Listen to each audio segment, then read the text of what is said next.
नमस्कार दोस्तों, स्वागत है आपको हमारे यस एडुकेटर चैनल पर। तो कैसे आप लोग, उम्मीद करते हैं अच्छे होंगे और मन लगा के पढ़ाई कर रहे होंगे, 2027 की तैयारी को आगे बढ़ा चुके होंगे। मैं आपके साथ हिस्ट्री का कुछ क्लास 12 का आर्ट सब्जेक्ट में हिस्ट्री का मैं कुछ टॉपिक आपके साथ शेयर कर रहा हूँ। उसी में मैं आपको हड़प्पा सभ्यता के पहला चैप्टर से मैंने स्टार्टिंग किया है। उसमें हड़प्पा सभ्यता के बारे में बताया है। हड़प्पा सभ्यता के मैंने 3 सीरीज लिया है, अभी तक में 3 एपिसोड है। आप उस वीडियो को जरूर देखिए, उसमें सारी चीज़ों को विस्तार से बताया गया है। हम आपको इससे पहले वाले वीडियो में मैंने व्यापारिक गतिविधियों के बारे में बताया, सामाजिक विविधता के बारे में बताया। अब आइए हम आगे चलते हैं कि हड़प्पा सभ्यता का सुदूर क्षेत्रों से किन किन क्षेत्रों से संपर्क था। देखिए क्या है, देखिए मान के चलिए कोई भी देश हो, कोई भी सभ्यता हो, प्राचीन काल से हम लोग देखते आ रहे हैं कि हर राज्य, हर प्रांत, हर देश, हर राष्ट्र, हर सभ्यता का अपना विदेशी संबंध होता है। वो विदेशों से अपने संबंध रखते हैं। जैसे मान के चलिए हमारा देश भारत है, ठीक है। तो भारत का भाई रूस से भी संबंध है। रूस से भारत का सबसे ज्यादा तेल आयात करता है। इसी के कारण आप जानते हैं कि अमेरिका बार बार टैरिफ लगा रहा है भारत पे, ये आप जानते हैं। और रूस के साथ हमारा सैटेलाइट सेक्टर भी सपोर्टर है और कई तरह के सैन्य अभ्यास हम रूस से करते हैं, हथियारों को लाते हैं, ठीक है। उसी प्रकार हमारा संबंध जापान से है। वहां से हमारा टेक्नोलॉजी सेक्टर में साझेदारी है, आतंकवादी के मुद्दे पर समर्थन है, G4 में सदस्यता है, ये सारी चीजें हैं। इसी प्रकार भारत एक राष्ट्र है और राष्ट्र है। और इसी पर चलते हैं आगे। देखिए रूस से भी हमारा देश का संबंध है और जापान से भी है, जापान से भी कई व्यापारिक। उसी प्रकार हड़प्पा सभ्यता के भी कहीं कहीं व्यापारिक संबंध है। आइए हम हड़प्पा सभ्यता के कहाँ कहाँ संपर्क पाए गए हैं सुदूर क्षेत्रों से, वो सारी चीजों को देखेंगे। आइए विस्तार से देखते हैं।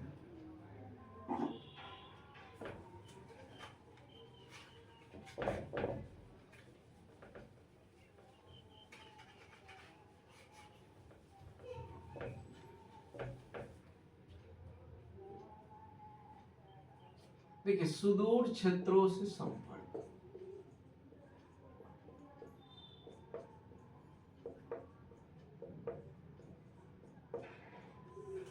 ठीक है।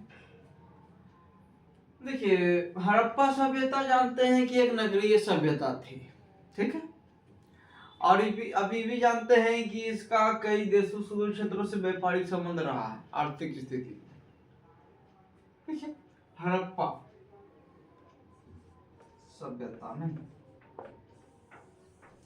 देखिए इसका संबंध, सबसे ज्यादा संबंध देखा गया मेसोपोटामिया की सभ्यता से।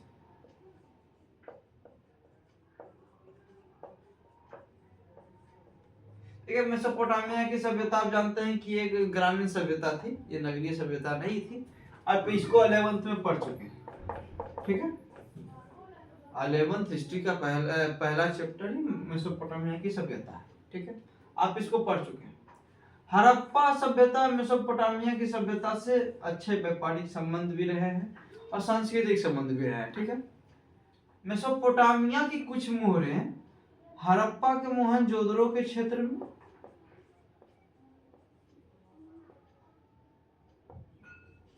और लोथल के क्षेत्रों में पाया गया है। यहाँ पे मेसोपोटामिया की मोहरें मिली।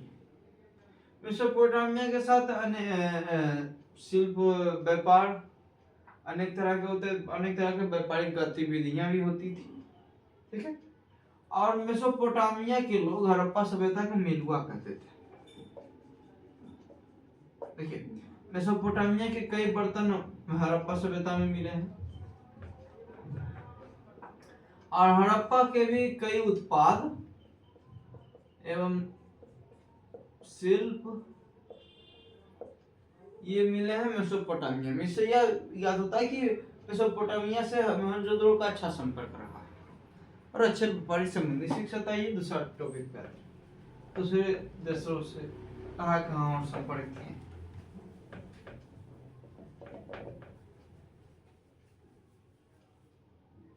देखिए, हड़प्पा सभ्यता का ओमान के क्षेत्रों से भी संबंध था। ओमान जानते हैं आज एक ये देश है, इससे भी हमारा संबंध है। हड़प्पा,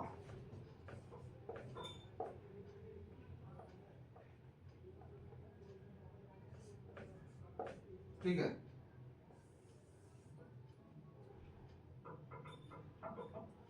देखिए, ओमान से ये हड़प्पा सभ्यता से अनेक प्रकार के खनिजों को मंगाया जाता था। ये खनिजों का आयात,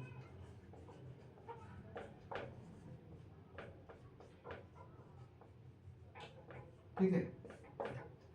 यहाँ पे हड़प्पा सभ्यता के शिल्प उत्पाद का शिल्प उत्पाद का निर्यात होता था।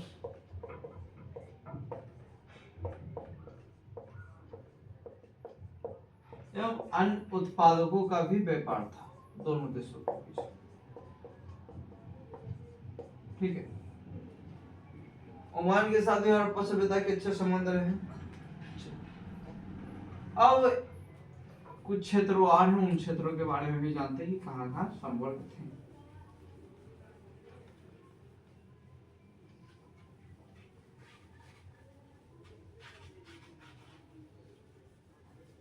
देखिए, हड़प्पा सभ्यता के बहरीन के क्षेत्र थे, उधर से भी संपर्क थे। बहरीन,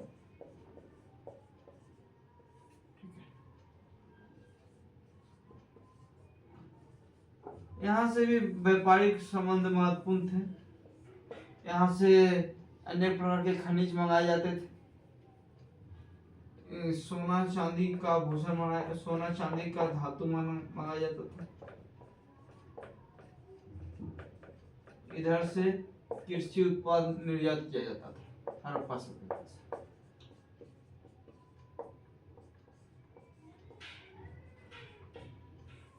ठीक है, आगे चलते हैं। देखिए, इसके साथ ही हड़प्पा सभ्यता के कुछ अन्य क्षेत्रों में से भी संपर्क है। आई कुछ क्षेत्रों के बारे में हम जानते हैं। इसे जानते हैं कि हड़प्पा सभ्यता का मध्य एशिया से भी संबंध था, क्योंकि आपको मैंने कुछ इससे पहले बताया था कि अफगानिस्तान में व्यापारिक वस्तुएं मिली हैं,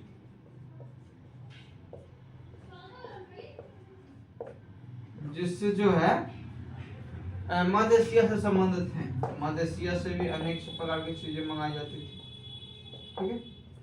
इसी क्षेत्रों से टीन मंगाए जाते थे।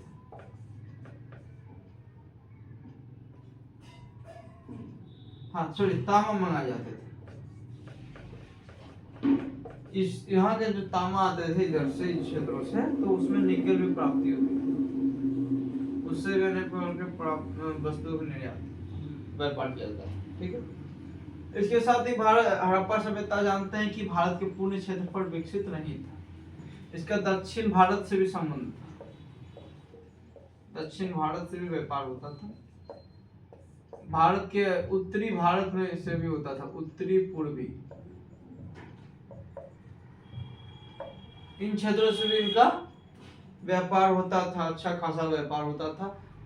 मतलब पारस्परिक निर्भरता थी, आयात निर्यात दोनों होता था। इसी के साथ मैंने आपको सुदूर क्षेत्रों के संपर्क के बारे में बता दिया। अब आइए हम यहाँ के मुहरे के बारे में जानते हैं। मुहरे की क्या उपयोगिता थी। मुहरे, एक बात अभी भी जानते हैं कि हड़प्पा सभ्यता के विशिष्ट पुरा वस्तु में मुहरे को रखा गया है। ये क्वेश्चन आता है।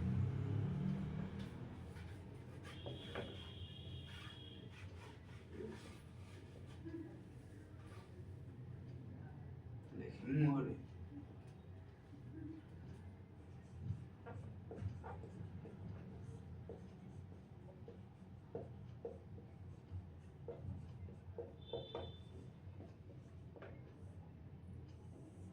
देखिए आप जानते हैं कि हड़प्पा सभ्यता के कई देशों से व्यापारिक संबंध थे एवं उसके साथ ही प्रशासनिक कार्य भी होती थी एवं अन्य प्रकार की व्यापारिक गतिविधियां भी होती थी। एकदम किसानों का भी यहाँ पे चर्चा मिला है, मजदूरों का भी चर्चा मिला है एवं शिल्पकला भी प्रमुख थी यहाँ। इन सभी कारणों से मुहर्रे का भी यहाँ पर विशेष महत्व था। मुहर्रे का उपयोग इसलिए था कि मुहर्रे का उपयोग होता था मुख्यतः, जैसे मुहर्रे का उपयोग इसलिए होता था, आप जानते हैं कि जैसे कोई सामान भेजा जाता है कहीं, मान के चलिए भारत को सामान भेजा, भारत आपका जो है ब्रिटेन को सामान भेजा, ठीक है।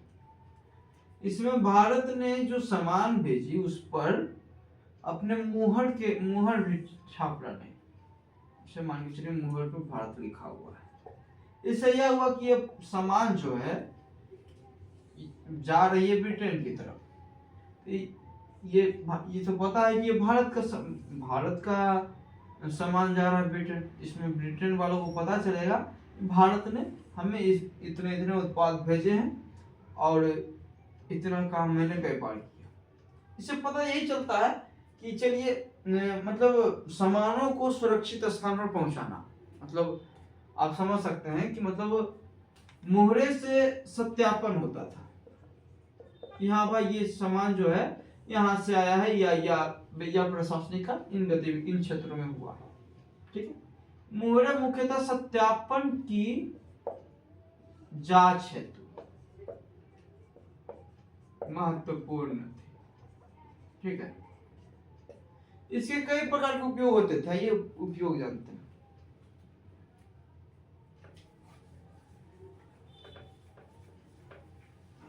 देखिए व्यक्तिगत उपयोग,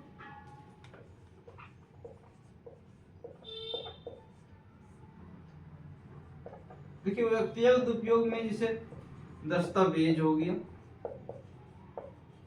आपकी पहचान, ठीक है, आपके घरों के कागज, मतलब घरों के जो दस्तावेज होते हैं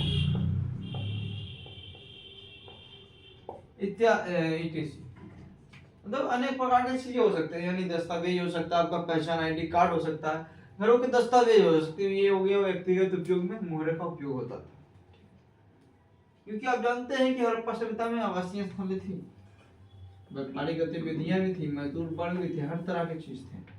देखिए प्रशासनिक कार्य में क्या था,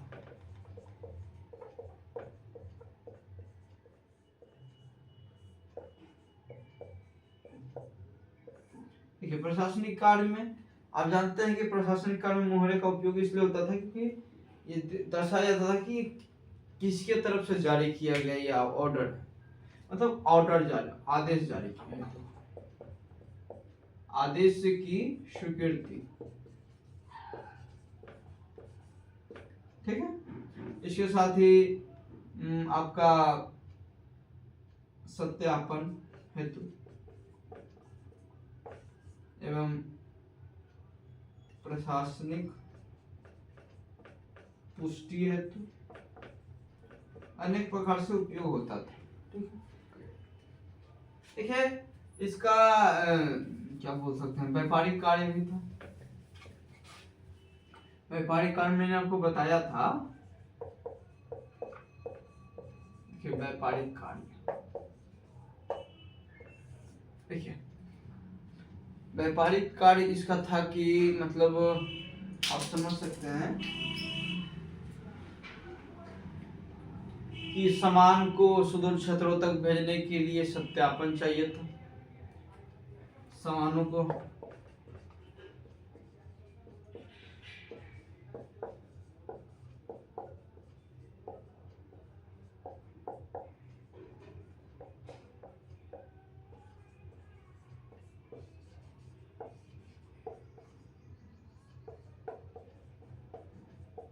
सुरक्षा की दृष्टि से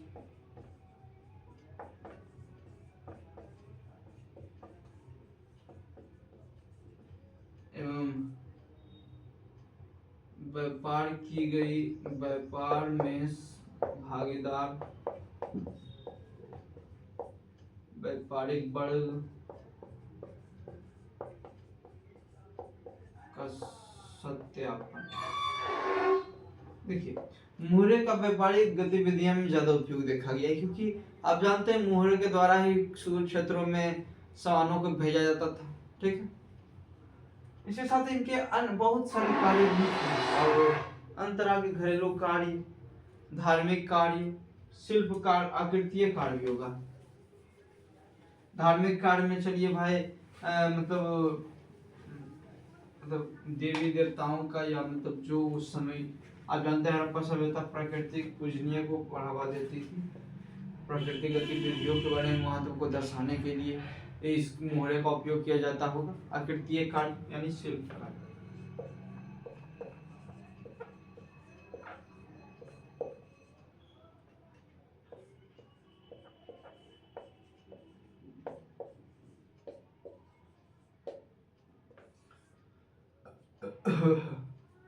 यह आकृतीय कार्य और शिल्प कार्य में क्या था कि मोहरे जो है वो धातु, पत्थर, पीटीसी से बनाए जाते थे।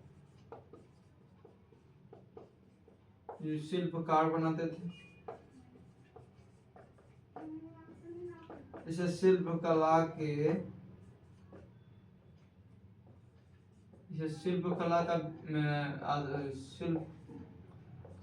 कला का विकास भी कर सकते हैं।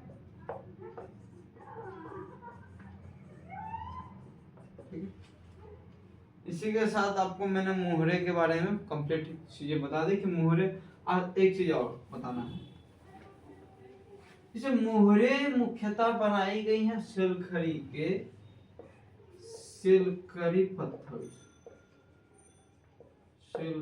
पत्थर, कांसा के, तांबा के एवं सोना,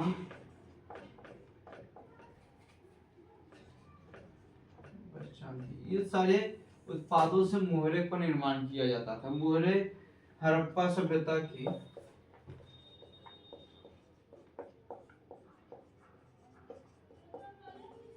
विशिष्ट वस्तु थी, विशिष्ट पूरा वस्तु थी। देखिए, मोहरे में मतलब क्या कह सकते हैं, चित्र भी अलंकृत रहते हैं।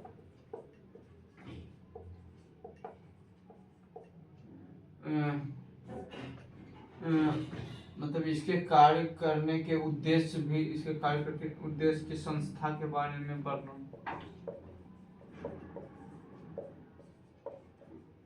ये सारे चीजें थी, ये मोहरे को बनाने के लिए उपयोगी थी। ये मोहरे में चित्र अंकित होती थी, हड़प्पा सभ्यता की विशेष पूरा वस्तु मानी जाती है। क्वेश्चन पूछा जाता है।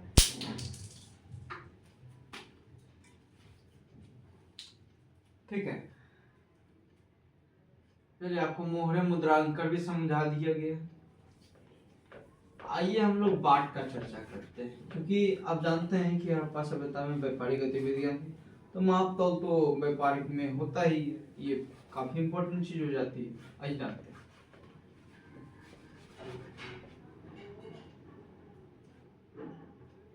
देखिए, बाट माप तौल। देखिए, हड़प्पा सभ्यता में भी बाट की सिस्टम थी। यहाँ भी सामानों को तौला जाता था, जो अनेक प्रक्रिया से तौली जाती थी। देखिए, यहाँ पर जो बाट बनाए जाते थे, वे चट नामक एक पत्थर होता था। चट नामक पत्थर से बनाए जाते थे। ठीक है, ठीक है, ये 16 डेसिमल पद्धति पर, 16 डेसिमल पद्धति। ठीक है, इसी के साथ ही ये बाट जो है, ये देखिए सर्वप्रथम बाट का मतलब जब हमारा हड़प्पा सभ्यता का उत्खनन किया जा रहा था, तो तराजू का जो साक्ष्य है,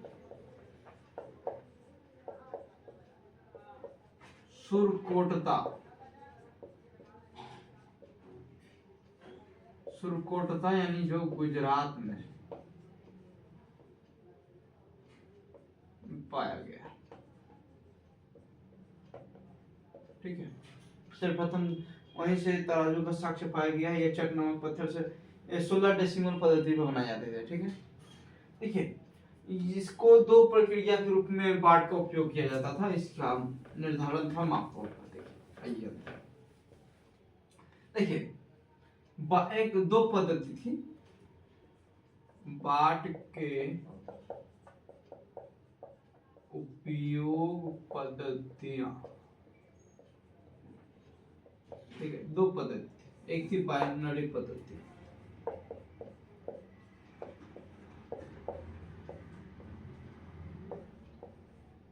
ये मतलब थी 1 2 3 4 5। इससे जानते हैं आप, इससे छोटे वस्तुएं की माप की जाती थी, छोटे व विलासिता।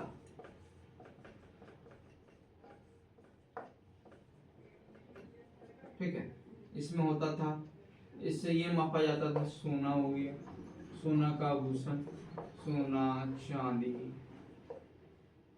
एवं अन्य विलासिता वस्तु, ये छोटी वस्तु। एक होता था डेसिमल पद्धति।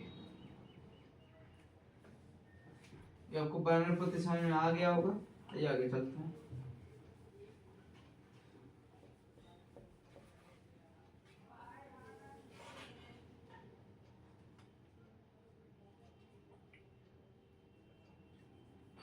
देखिए एक होता था डेसिमल पद्धति, डेसिमल पद्धति।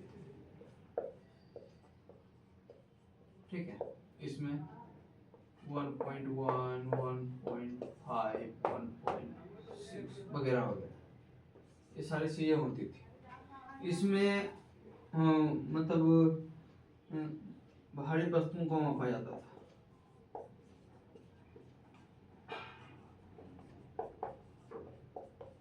जैसे हो गया चावल, हो गया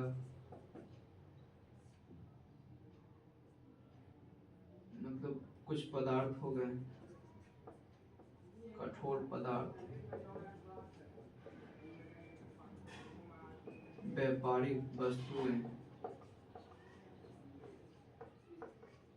ये सारी चीजों का इससे मापन होता था डेसिबल पद्धति। ठीक है, आपको इसी के साथ में बाट के बारे में बता दिया कि हड़प्पा सभ्यता में बाट की पद्धतियां थी। यहाँ पे सुरकोटदा के क्षेत्रों में सर्वप्रथम तराजू के साक्ष्य मिले। इसलिए क्या होता है कि यहाँ पर तराजू की गतिविधियां थी एवं जो इसके मापतोल की जो चीजें थी वो धातु से भी बनाई जाती थी, अब मुख्यतः चट नामक पत्थर के से। इससे इसी के साथ आपका ये भी कॉन्सेप्ट क्लियर हुआ। आगे चलते हैं, उम्मीद करते हैं आया होगा आपको समझ। देखिए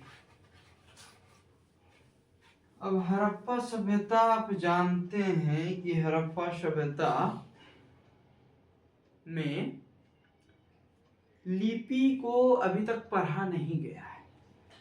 ठीक है, आइए हम हड़प्पा सभ्यता की लिपि के बारे में।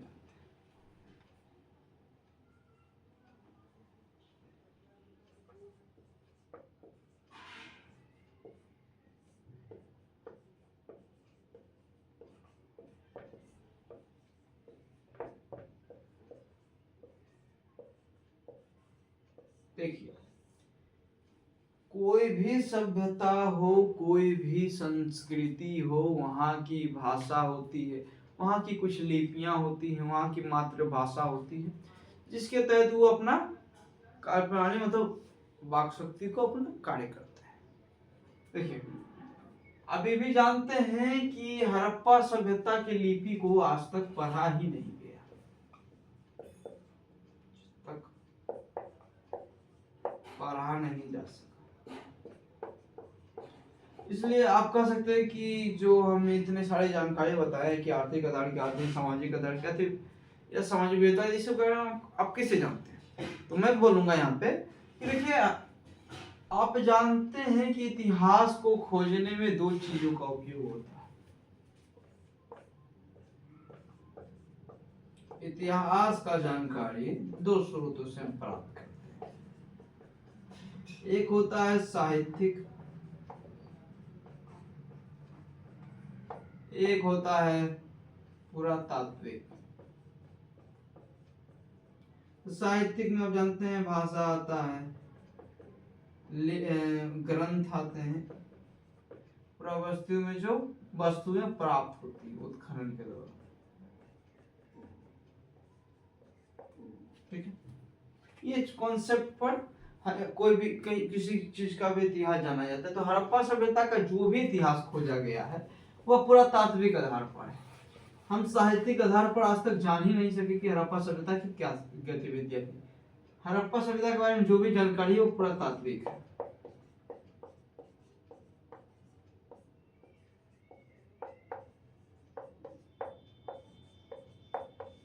देखिए,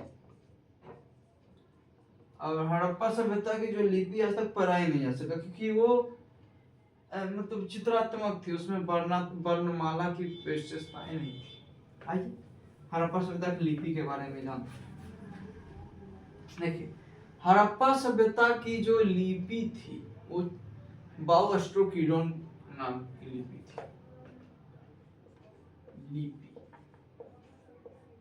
लिपि थी बाओ एस्ट्रोकीडोन। ठीक है, ये हड़प्पा सभ्यता की लिपि थी और इसकी जो भाषा थी वो भाव चित्रात्मक थी।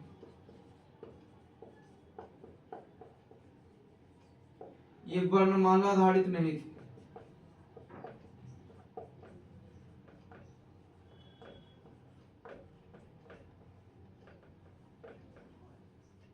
ठीक है, यहाँ पे मतलब आप कह सकते हैं कि कई तरह के मोहरे या अभिलेख या मतलब टेराकोटा टैबलेट्स आदि चीजें मिली हैं, लेकिन चित्रात्मक इसको आज तक समझा ही नहीं जा सका। बहुत प्रयास किया गया लेकिन आज तक समझा ही नहीं गया। इसमें देखिए 400 से अधिक आपकी चित्रात्मक भाषा थी। तो 400 प्लस चित्र के रूप में भाषा थी, वर्णमाला आधारित नहीं थी। और 26 जो है बड़े चित्र मिले हैं भाषा में, बाकी छोटे छोटे चित्र मिले हैं। मात्र 26 ही बड़े चित्र मिले। इसको आज तक पढ़ा ही नहीं जा सका हड़प्पा सभ्यता की लिपि को।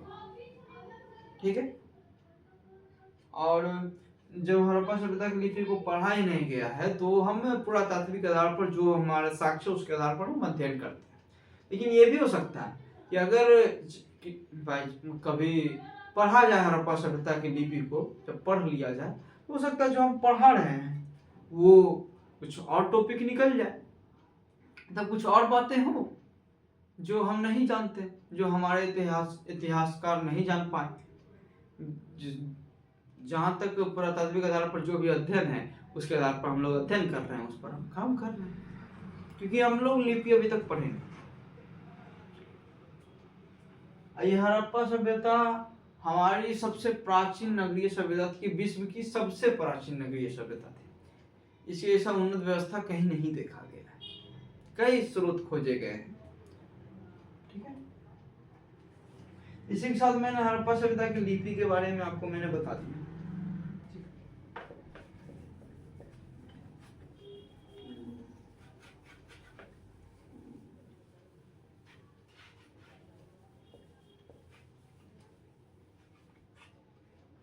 तो मैंने आपके साथ कुछ टॉपिक्स आज हड़प्पा सभ्यता के शेयर की। उसमें मैंने आपको पढ़ाया कि आप मतलब हड़प्पा सभ्यता की क्या क्या